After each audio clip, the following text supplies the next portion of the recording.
Hello everyone, আসসালামু আলাইকুম। সবাই কেমন আছেন? চলেন আজকে বলা যাক যে আমাদের এই সরকারের কাছ থেকে কি কি প্রত্যাশা, মানে কার কি প্রত্যাশা। তো আমি তো আমার ভিডিওতেই আমার যা যা প্রত্যাশা সেটা বলবো, আপনারা অবশ্যই কমেন্টসে জানাবেন। প্রথমত আমার যে প্রত্যাশা, প্রত্যেকটা ঘরে ঘরে খাদ্যের কোনো ঘাটতি থাকবে না, অর্থাৎ কেউ অনাহারে থাকবে না। আর প্রত্যেকটা ঘরে ঘরেই কেউ না কেউ কর্মের মধ্যে থাকবে, এই দুইটা আমার সবচেয়ে বড় প্রত্যাশা। আর আমার নিজের একটা পার্সোনাল প্রত্যাশা ছিল, যেটা আমার হয়ে, সেটা হচ্ছে ইলিশ মাছের দাম কমে যাবে। তো যেহেতু ফেসবুকে অনেক দেখছিলাম যে ইলিশ মাছের দাম কমেছে, আর বাজারে গিয়ে কিন্তু সেটার কোনো মিল পাইনি।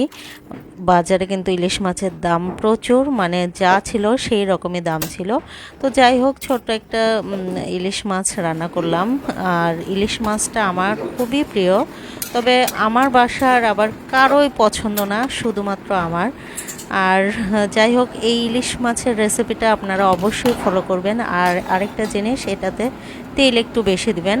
আমি যদিও লিখেও দিইনি বা মুখেও বলিনি যে কি কি এখানে অ্যাড করেছি, তো আমি সংক্ষেপে একটু বলে দিচ্ছি। আদা রসুন বাটা, জিরে গুঁড়ো, তারপরে হলুদের গুঁড়ো, মরিচের গুঁড়া, আর একটু কাঁচা মরিচ, লবণ আর সয়াবিন তেল। সেটা সয়াবিন তেলটা একটু বেশি দিবেন, কারণ পেঁয়াজ বাটাতে যদি সয়াবিন তেল না বেশি দেওয়া হয় তাহলে কেমন যেন একটা হয়, টেস্টটা অত হয় না। আর আজকে রান্না করব কাচকি মাছ। তো যাই হোক, আপনাদের কিন্তু প্রত্যাশাটা অবশ্যই জানাবেন।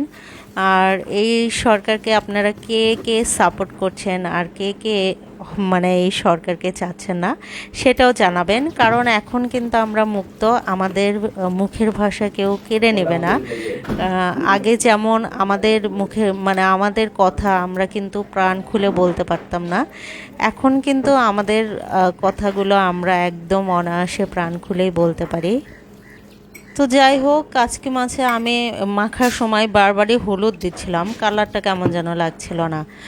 আর রান্না করার শেষে দেখি হলুদটা কিন্তু ঠিকই ছিল, হলুদের কালারটা কেমন যেন সুন্দর হচ্ছিল না। তো আজকের রেসিপিটা আমার এটাই ছিল।